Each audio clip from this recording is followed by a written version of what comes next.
faço essa referência também prestando uma homenagem, porque na Faculdade de Direito co-irmã desta casa, Faculdade de Direito do Recife, por coincidência, as duas últimas teses para catedrático inicialmente e depois para titular da faculdade, uma dos anos 40, de 1940 mais especificamente, do professor Luiz Delgado, com o título de Autarquias, Função Social e Aspectos Jurídicos, e a outra, a minha, em 1997, sobre as agências reguladoras, então novidade, as agências reguladoras, seu perfil e características do direito brasileiro, são duas teses que envolvem o tema das autarquias. Eu começo lembrando que no Brasil nós sempre começamos com uma estrutura de administração onde se pregava a centralização. Se nós olharmos os grandes autores do período imperial, por exemplo, daqui de Pernambuco, o primeiro catedrático Vicente Pereira do Rego, o Veiga Cabral, de São Paulo, Visconde do Uruguai, todos defendiam que a centralização era muito relevante na estrutura brasileira para evitar a fragmentação do nosso país no seu nascedor, como aconteceu com a América e colonização espanhola. Então, essa ideia de centralização administrativa vinha ligada à centralização política com as províncias, meras pessoas administrativas. No início da República, na vigência da primeira Constituição, ainda mantivemos a ideia de uma descentralização política, uma descentralização ainda muito fragilizada, artificial, cópia do modelo americano, e uma cópia, sempre a cópia é pior que o original. Nós temos toda uma estrutura de administração centralizada, hierarquizada, e lançamos uma ideia de pessoas políticas descentralizadas. Mas pessoas políticas descentralizadas que teriam estruturas administrativamente hierarquizadas, piramidais. Só com o crescimento das atribuições do Estado brasileiro, isso vem com a mudança de perfil que vai se iniciando com a Revolução de 30, onde nós passamos a vislumbrar o Estado brasileiro como um Estado que precisava ser também um Estado presente na Previdência Social, que o Estado precisava estar presente na área do fomento industrial, no setor financeiro, etc. Aqui começam a surgir as discussões acerca da criação de pessoas jurídicas públicas para exercerem com titularidade atividades próprias do Estado. E aí começam a surgir as autarquias, e autarquias, no caso brasileiro, tem um sentido muito mais limitado do que as autarquias, por exemplo, do direito português. Nós nunca tivemos a pretensão de ter autarquias territoriais. Então, essas autarquias sempre foram institucionais, autarquias de serviço. A única pretensão que se teve em uma certa época de vislumbrar o direito administrativo brasileiro e do sistema constitucional brasileiro, autarquias geográficas, foi quando se discutia a natureza jurídica dos territórios federais. E alguns autores tentavam dizer que os territórios eram um exemplo de autarquia geográfica. Mas toda essa construção da autarquia geográfica territorial, ela foi posta de lado pela melhor doutrina, o melhor trabalho sobre essa matéria de um autor que foi ministro supremo do Tribunal Federal, que foi o ministro Luiz Rafael Maia, com um trabalho espetacular chamado A Natureza Jurídica dos Territórios, onde ele mostrava que o território brasileiro não eram autarquias geográficas, apenas áreas do território nacional sujeitas diretamente à atuação da União Federal. Então, a referência de que, para fins de controle, os territórios se equiparavam aos entes de administração direta era o maior.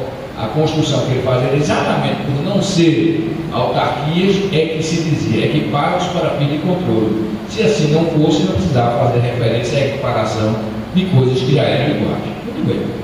E se nós chegarmos na década de 30, O que é que nós vamos ver? Começaram as enormes discussões sobre a criação desses entes da administração direta.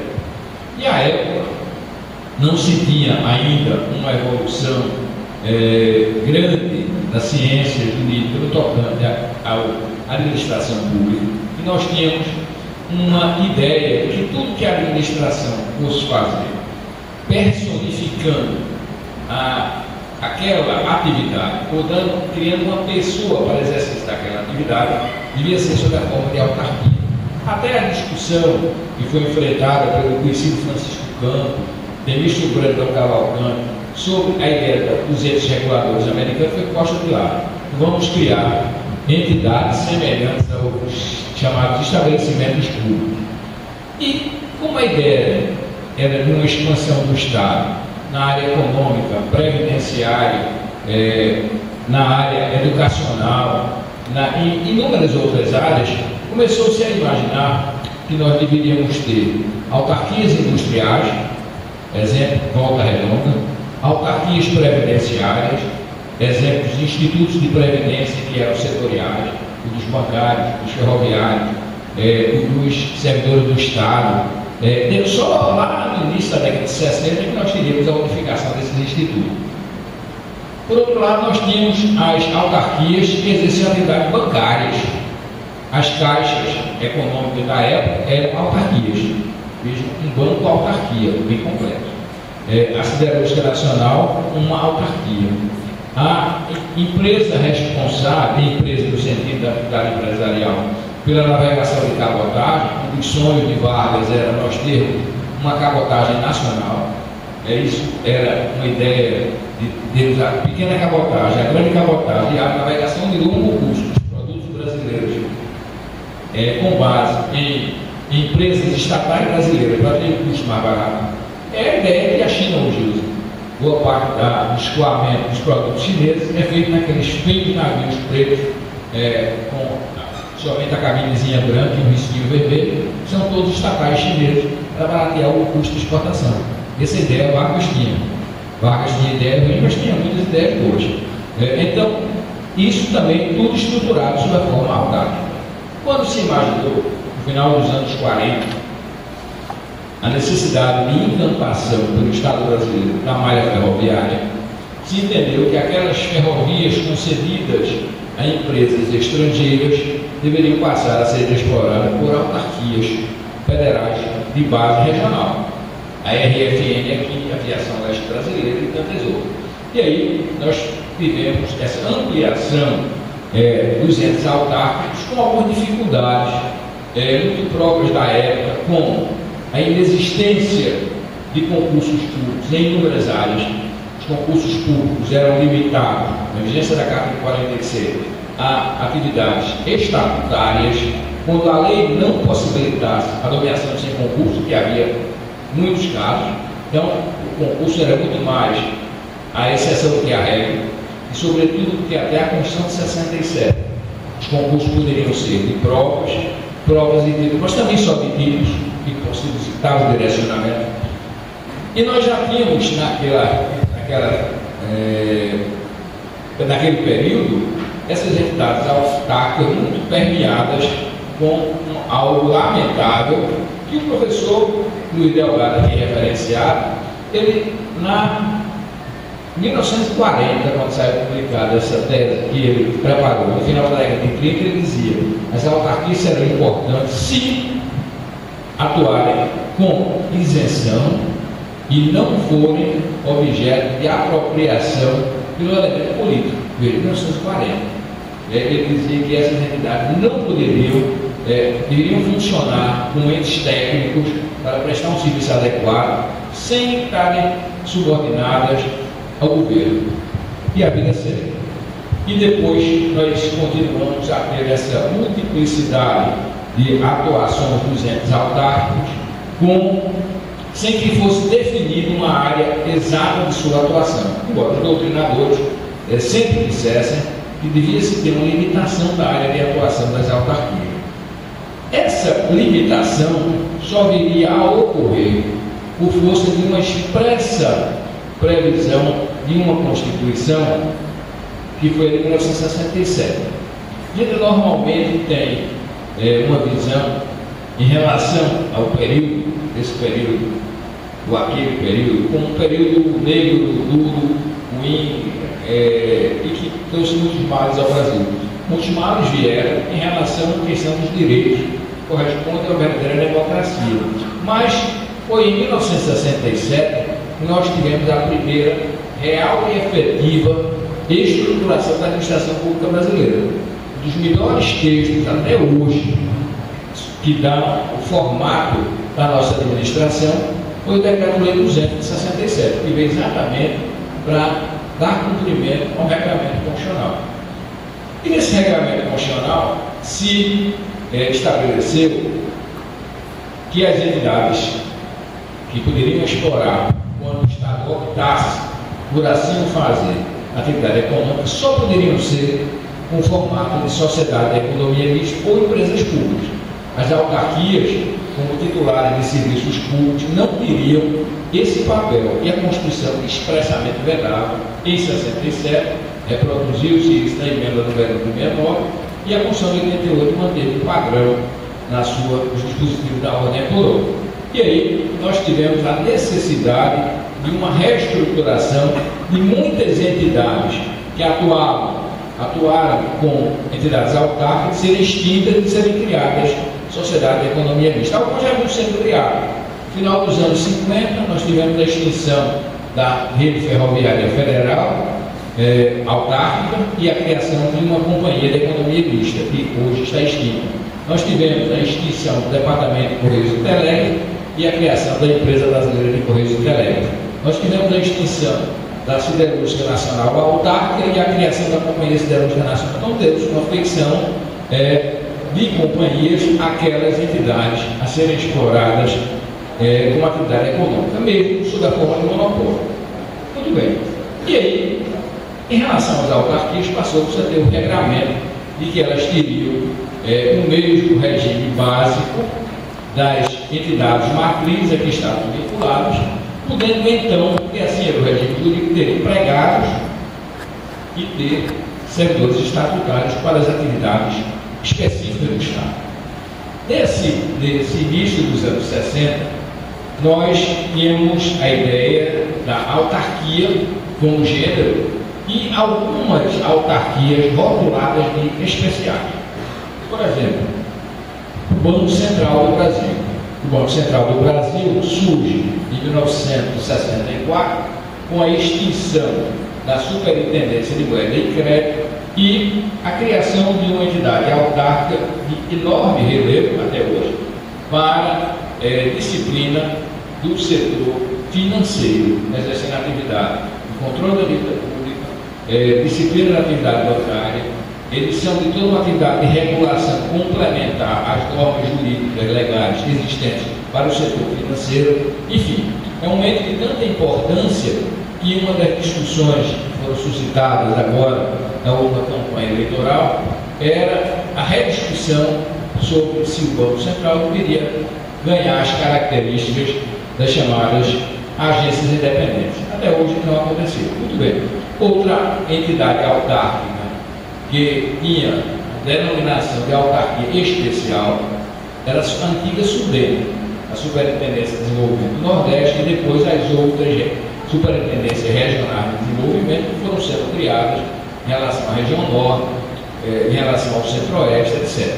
Mas essa especialidade dessas entidades autárquicas estava muito mais vinculada à ideia de quadro de pessoal diferenciado, tabela remuneratória diferente, eram setores em que os servidores recebiam uma remuneração muito acima da média dos servidores públicos. Na essência do regime jurídico, eles não tinham uma diferença maior. Muito bem. E aí surgiu uma outra questão envolvendo a ideia das entidades autárquicas, que era como o seu regime jurídico era um regime pesado, difícil de direito público, começou a surgir no Brasil a ideia da fundação. A fundação que, desde o velho Código Civil alemão do século XIX, já se possibilitava ter fundações submetidas ao regime de direito público e direito privado. Mas no Brasil, no final dos anos 60, uma emenda, uma decreto-lei 969, resolveu-se excluir as fundações do campo dos entes da administração indireta e imediatamente começaram a surgir as pressões que deram certo para atender essa conveniência de então, de transformar ou extinguir entidades autárquicas importantes e fazer surgir em seu lugar fundações. Uma ideia bem simples: afastar os controles sobre a aplicação de verbas, facilitar o ingresso de servidores, facilitar a acumulação de cargos e empregos que não era considerado acumulação ilícita, e isso gerou uma abertura muito grande, parecida com algumas que temos hoje, para que dinheiro público saísse pelo ralo com grande facilidade. Foi na época que nós tivemos a edição do melhor trabalho brasileiro sobre as autarquias, que foi a tese de doutorado do professor Celso Antônio Bandeira de Mello, uma tese que saiu publicada depois pela Revista dos Tribunais, uma tese bem grande, com o nome Natureza e Regime Jurídico das Autarquias. E o Celso Antônio dizia que no direito brasileiro, nós tínhamos que dar a solução para o direito brasileiro, as fundações criadas com a finalidade de serem titulares e não meros prestadores de serviços públicos, não poderiam ser tidas como fundações do regime de direito privado. Elas têm que ser equiparadas às fundações, às autarquias existentes. E aí, essa tese importante, que era uma tese muito mais de moralização, foi acolhida pelo Supremo Tribunal Federal. Acolhida num caso muito conhecido, que foi quando o legislador do Estado do Ceará aprovou uma lei que dizia que as fundações públicas que exercessem atividades próprias do Estado teriam o regime das autarquias. Naquela época, o controle de constitucionalidade direta se fazia através de uma figura chamada representação de inconstitucionalidade, cujo único legitimado era o Procurador-Geral da República. O Procurador-Geral da República ingressou com uma ação chamada de representação, e o Supremo disse que não prosperava a representação, porque o que o Estado do Ceará tinha feito era aquilo que deveria se entender como presente em qualquer situação que se criasse uma fundação de direito público para exercer a atividade própria do Estado. Era o caso do IBGE, por exemplo, que criou-se com autarquia e depois resolveu se transformar em fundação, quando, se vocês olharem, por exemplo, o artigo 21 da Constituição, tem várias atividades do IBGE que não são nem delegáveis, porque são atividades extremamente importantes, com fixação de índices populacionais que servem para cálculo de fundo de participação, servem para cálculo de fator previdenciário e várias coisas que são de muito relevo, inclusive no direito financeiro, do repasse de verbas, etc. Muito bem, esse foi uma grande, um momento muito forte do estudo dessas entidades, no caso brasileiro. E esse modelo autárquico, ele foi incorporado pela Constituição. E nós passamos a ter a dualidade, a autarquia corporativa e a autarquia fundacional, e o Supremo e a Constituição, no artigo 109, por exemplo, quando fala da competência da Justiça Federal, fala de entidades autárquicas. Pacífico, na jurisprudência, que entidade autárquica significa um gênero composto de duas espécies, autarquias e fundações públicas. Essa matéria voltaria a gerar problemas mais adiante com a emenda 19. A emenda 19 vem recriar a possibilidade de o Estado criar fundações de direito privado. Mas o Estado também veio também a se estabelecer que essas fundações, elas dependeriam para a sua criação da pré-definição em lei complementar federal das suas áreas de atuação. Vejam como muitas vezes o legislador ordinário ou o legislador complementar, ele resiste à Constituição. Nós temos uma inconstitucionalidade por uma simplesmente não vontade de cumprir aquilo que o Constituinte estabeleceu, o originário derivado. E até hoje nós não tivemos uma definição constitucional a partir do implemento de uma lei complementar de quais são as áreas de atuação das fundações privadas mantidas pelo Estado. Isso não pode ser educação, pode ser saúde. Em função disso, surgiram duas vertentes. A primeira, mais rigorosa, dizendo: enquanto isso não for definido, nenhum ente da federação pode criar fundações. E a outra, que vem seguida por vários estados, inclusive o nosso, que o Estado pode criar fundação de direito privado para a área de saúde, para a área da educação, enquanto não houver o limitador da Lei Complementar Federal. E assim está sendo. Agora, e como estão as autarquias hoje?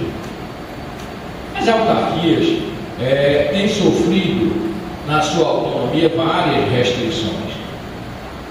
Uma delas, bem simples.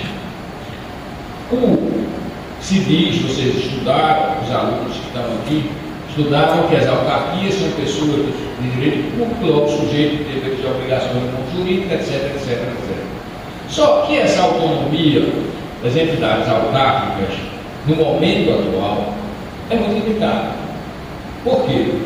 Imagine uma pessoa jurídica que tem quadros de pessoal, ou no seu quadro de pessoal, imagine que esse auditório e as cadeiras vazias são os cargos a serem providos. O professor George Brown é o presidente da entidade, mas ele só pode mandar prover esses quadros, apesar de não estar com uma pessoa jurídica, se o Ministério do Planejamento autorizar. E ele vai e pede ao Ministério do Planejamento que autorize o concurso, que indique o número de vagas a serem providas. A entidade autárquica, que seria símbolo de uma autonomia naquele seu setor específico, dependerá de o ministro do Planejamento dizer: eu autorizo o provimento de 5 vagas das 50 existentes, e só essas já acabou. E a pessoa jurídica terá que seguir aquilo que foi fixado. Imagine que a entidade autárquica ela tem uma previsão do orçamento de 2015, imagine que já tivesse sido aprovado, vamos imaginar o orçamento de 2014, aprovado no final do ano passado, por lei, e queria ter um investimento de X milhões. Mas, mesmo sendo uma pessoa jurídica, mesmo sendo um ente sujeito de direitos e obrigações, as verbas, com exceção das verbas obrigatórias, como pagamento do pessoal, encargos previdenciários, etc., as verbas de investimento, imagine que fosse aqui a Universidade Federal do Paraná, uma previsão de 500 milhões para investimento. Mas esses 500 milhões de investimento poderiam ser integralmente contingenciados, porque o orçamento não é impositivo, por determinação da presidente ou presidenta da República, através do ministro do Planejamento. E seria o seguinte: eu tinha 500 milhões, mas não recebi nada. E não tenho ação para me obrigar a receber nada, porque essa liberação das verbas será feita de acordo com as contingências e as conveniências do Poder Central. Esse é um problema. E, além disso, os entes da administração indireta, os entes de direito, não estão liberados da ação da emenda da DRU. Vocês se lembram? A desvinculação de receita da União, que existiu na época do Fernando Henrique Cardoso, e a emenda foi prorrogada. Muito bem. O presidente da República, mesmo havendo uma alteração, uma fixação dos destinos das verbas no orçamento aprovado, ele tem a liberdade de, sem ouvir o Congresso Nacional, fazer um remanejamento de 20% dessas verbas. Das verbas, evidentemente, ele pode tirar a verba de empréstimo, mas as verbas de investimento ele pode alocar como quiser, inclusive das autarquias, comuns ou especiais. E aí, nós temos outra questão importante e essa é uma questão que não é específica das autarquias, mas é forte também das autarquias, que é a questão dos cargos comissionados. Imagine que os melhores quadros da administração pública federal, estou falando sempre exemplo federal, que é um exemplo mais simples, são aqueles onde há uma menor penetração na administração, que deve ser neutra, do elemento político partidário. Eu não tenho dúvida, citar dois exemplos. Eu até citaria três. A Secretaria da Receita Federal, o Departamento de Polícia Federal, o Ministério das Relações Exteriores. São três quadros da melhor qualidade. Porque são quadros onde essa penetração do elemento político, a indicação das designações, ele é fragilizado pelo número pequeno, quase mínimo, de cargos passíveis de nomeação de pessoas estranhas ao quadro. Esse é o quadro ideal. É o quadro em países mais desenvolvidos. É o sistema da neutralidade da administração. O governo fixa regras. Eu não posso transferir a discussão política para dentro da administração. Essa administração tem que observar as linhas traçadas pelo governo e tem que agir. E na ideia da entidade autárquica, mais forte ainda, ela é um elemento personificado que vai atuar na área da educação e saúde com neutralidade e não tendo a distribuição, por exemplo, de verbas para investimento na área de saúde alocadas pela estrutura do SUS, ou pela estrutura autárquica da Previdência Social, feita ao sabor de conveniências políticas. Isso é inaceitável. Isso acontece hoje, acontecia ontem e acontecerá amanhã, se nós não tivermos uma reestruturação da administração pública. No quadro atual da administração, a gente, antes de falar rapidamente nas chamadas autarquias especiais, porque eu não quero invadir o horário mais novo que será na palestra da professora Silvia, vocês observam o seguinte: a internet, a interligação eletrônica criou uns mecanismos muito importantes, mas também criou uma restrição das autonomias. Por exemplo, as verbas públicas hoje não são mais como eram antigamente, repassadas para um ente e o ente faz a gestão. O ente faz a gestão de verbas que estão na conta única da União. Há uma conta só do Banco do Brasil com inúmeras subcontas destinadas a cada ente. Mas imagine que amanhã a presidenta da República resolvesse, durante 48 horas ninguém paga nada. É só um pitoquinho lá que se empurra no computador do Banco do Brasil, por determinação da presidenta, e nenhum ente do Brasil, autônomo ou não autônomo, não paga coisa nenhuma. Todo o dinheiro estará, porque todo o dinheiro é numa conta só, a conta única da União. Isso foi um mecanismo de centralização. Alguns dizem que foi importante porque isso facilitou os controles. Mas isso não é bem verdade, porque os controles hoje também são outro ponto de fragilidade das entidades. Por quê? Nós temos uma grande quantidade de entes da administração e entra outro problema sério, é que boa parte do agir da administração hoje não é feita pelas estruturas funcionais da administração, mas através de instrumentos como convênios com entidades privadas e algumas de existência duvidosa e de atuação merecedora de inúmeras críticas. Nós tivemos agora a aprovação de uma lei que vai mexer muito com